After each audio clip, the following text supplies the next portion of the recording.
Hi everyone, it's Dare from Dare Cinema, and we're now in the second part of this episode on how to make short films that don't suck.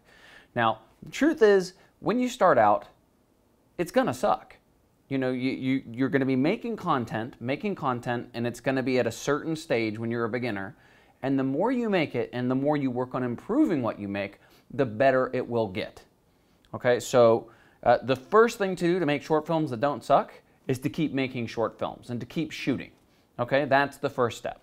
But getting back to my point, when I started this series of episodes, I really just wanted to offer a few tips and tricks to sort of help make the short films a little easier.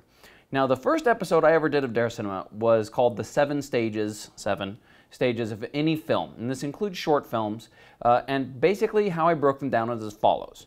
You have the conceptual, you have the resources, you have the writing, you have pre-production, you have shoot production, you have post-production, and you have distribution. Now, it's easy to kind of think of that and sort of get overwhelmed by it, but they're really just there to help you think with how does a film break down. Now, in this episode, I want to talk about concepts, resources, writing, pre-production, and shooting. And I'm just going to touch on these briefly because I could talk about any one of these for hours. So let's start by tackling concept, resources, and writing as a whole. Okay, concept. What is it and what is it about? Resources. What do you have to make it with? And then writing. How are you going to tell a story that makes all that come together and is worth telling? Now, these three kind of all go together in the low budget world because you can't really write something when you have no money or very little money without thinking with what do you have to make it with? And at the same time, you don't just want to go, oh, I have nothing, so therefore I can't say anything. So whenever you have a concept, don't throw it away because there's a million ways to tell any particular idea for a story you might have. But just when you have a concept, and it could just be like, you know, you want to do a cool camera test with a new camera that just came out, which is sort of how Ready to Kill was born. I had heard about the Sony a7S, and I had heard that it was amazing in all sorts of different lighting conditions, and especially with low light. So I knew I wanted to do a short that had a daylight interior, a daylight exterior, a sunset exterior like golden hour, and then nighttime interiors and exteriors. And if you saw the film, I have all of those. Yes, the nighttime interior is in a car, but it still served the purposes of what I was looking for, and I got to shoot in moonlight. The whole end section at night with you know, the girl walking back out of the grave, spoiler alert, is shot with no light at all. That is just lit by the moon, and it's mind-blowing because it still works. So in terms of what I wanted to accomplish with the short, which was a camera test and to have some fun with friends, that was done. But going back to it, I knew I wanted to do a camera test with a short, and I knew I wanted to have fun with it. So I had to go, what do I have? Okay, I have a bunch of French friends who like to act. I have a friend who lives out in the desert. It's free to shoot in the desert. He knows someone who owns a diner, and we can all buy breakfast there and shoot it on a day when there's not a lot of business, so hopefully we can get it for free. These were the type of things that I was thinking of as I was going into writing this. Now, I envisioned this as a web series, and I have action scenes and chase scenes and all of this, which I knew was going to cost money, so I put those in the later episodes and just kind of did this as sort of like a proof of concept of the characters and kind of the shooting style that I sort of envisioned it for to, you know, take around to people and try to round up some money for it. And in that regard, we had a lot of fun, and it came out looking pretty cool. Now, that being said, kind of when I envisioned this, I kind of imagined these haute couture assassins, you know, French high fashion and killing. Cool combo. So, you know, I imagine they would be wearing like, you know, Louis Vuitton, Hermes, Tiffany's, like all these really high-end brands, and kind of offsetting that to sort of like add this little bit of grace or elegance to the violence that was going to be taking place. Now, we ended up not getting any of that. You know, I wanted the main actress to have a pair of Tiffany sunglasses. Well, those were $1,000, and well, that was the, you know, more than we had for the whole short. So we just found a cheap pair of $15 glasses that had a similar blue color that I was interested in. The actor's tie was supposed to be Hermes, which was, you know, $600 tie. Okay, we don't have that. We found kind of like a nice orange tie to sort of suggest these sort of things. You don't want to write your script with a bunch of stuff that if it falls through, you can't make the short. meaning exactly like I just said. If the whole short had revolved around them having these high-end fashion accessories and I didn't have them, well, then I couldn't shoot. It was just kind of a nice to have and a layer. The key thing that I needed was I needed the characters. I needed the characters, and I knew for sure that the locations I could get for free. Even the gas station we got for free. So, you know, I wasn't really worried about not having a desert to shoot in. But for example, in the script, I had a really nice vintage sort of mint-colored car that was kind of like this old car that they drove around on this big boat. And then two surprises. One, we didn't get the car, so I'm like, oh well, we have my car, we'll shoot in that. And then two, neither of the actors could drive, so we ended up actually just shooting it in the third actress's SUV, and I shot them in the back seat, making it look like they were driving, and that's why it's only in close-up, because they're not actually driving, they're in the car.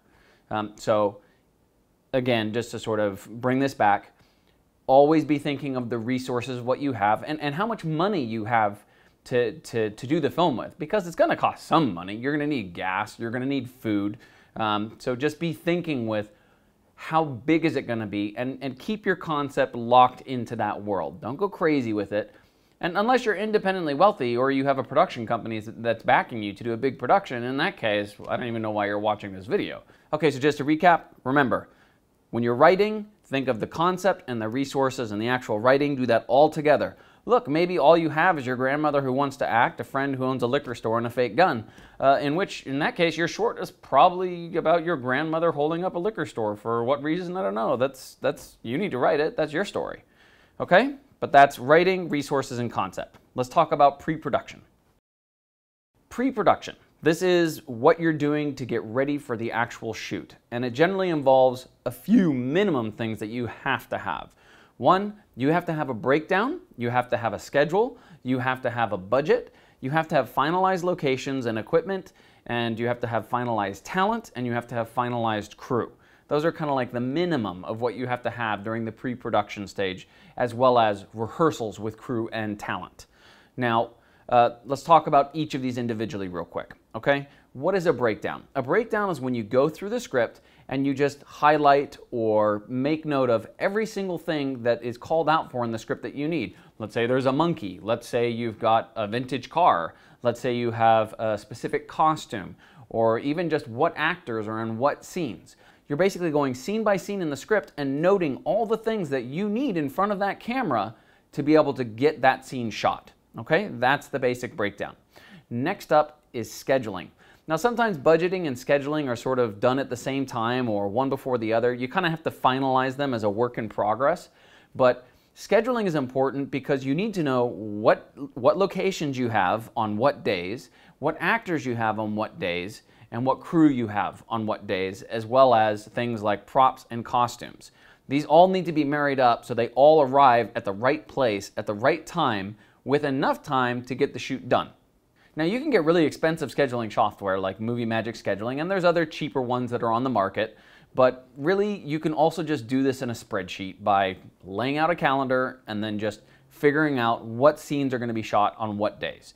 Now, the golden rule of low budget production is that your schedule revolves around your actors and your locations, meaning if you have one actor that has 5 different scenes, you want to try to shoot all 5 of those scenes in one day. Even if he's on 2 different locations, well, maybe you need to schedule both locations for the same day. However, if you have 5 scenes with 5 different actors in one location, and it's a location you can only get for that day, well then obviously you need to focus on shooting all those 5 different scenes at that location on that day, and then you'll have to get the other actors back for their days to shoot the other scenes.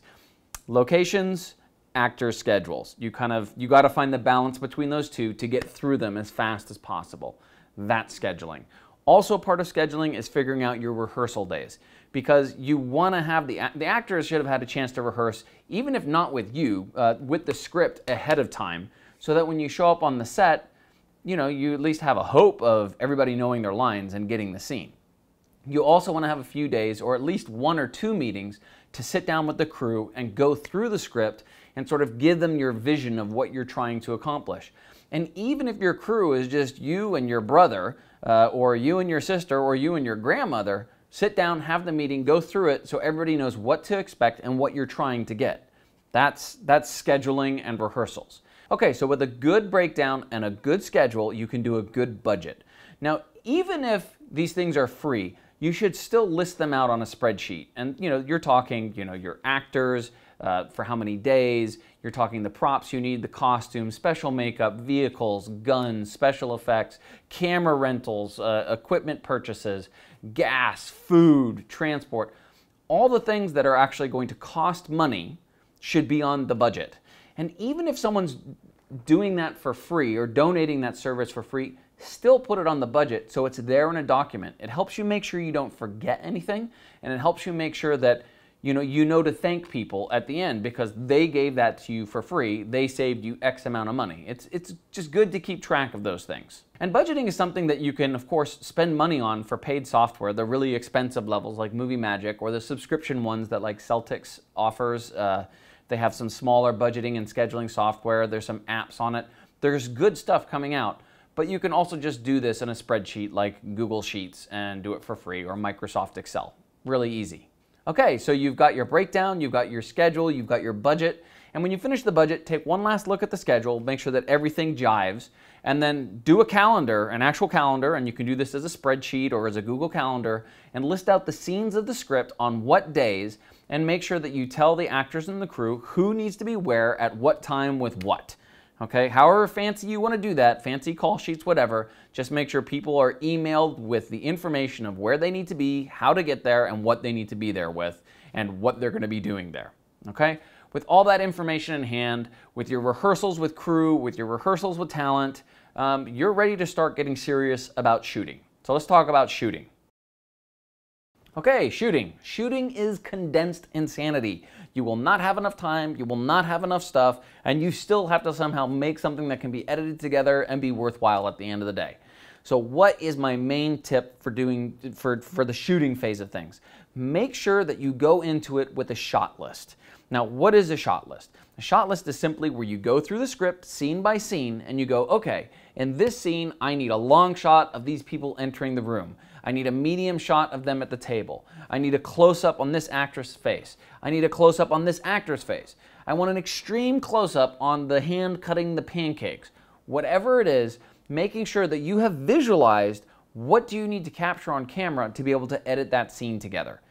If you show up to the set with no clue of this, it's going to be very frustrating for everyone concerned. You want to make sure that you very clearly not only have figured this out in your head, but you've at least given something to the crew so they know what to expect and they know what to be prepared for. So this is called a shot list. You can do this in Google Sheets, you can do this in Google Docs. There's a couple of really cool apps out that help you do shot lists and you can share with the crew over everybody's smartphones. There's a lot of ways to do this. The key thing is do it. Two other things that I want to mention. When you do your shot list, also, don't be afraid to throw in some experimental angles. Usually when I'm doing a short film or commercial or a short shoot project, I like to overshoot it because that gives me more material that I can give away to actors for their reels or crew for their reels, or just so I have stuff to show on the blog or tutorials, or give away as stock shots.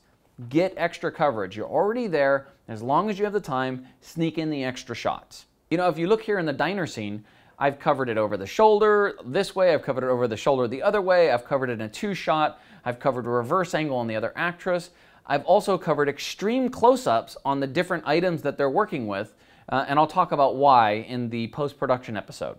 The other thing that you want to make sure you do when you're shooting is it's going to be very tense. Actually, I don't know that. It may not be tense, but generally when you have a lot of people and not a lot of time and not a lot of resources, there can be stress. And just remember to, even if you get stressed out, relax and have fun with it. You know, you're the director, or the producer, or whoever you are that is making this.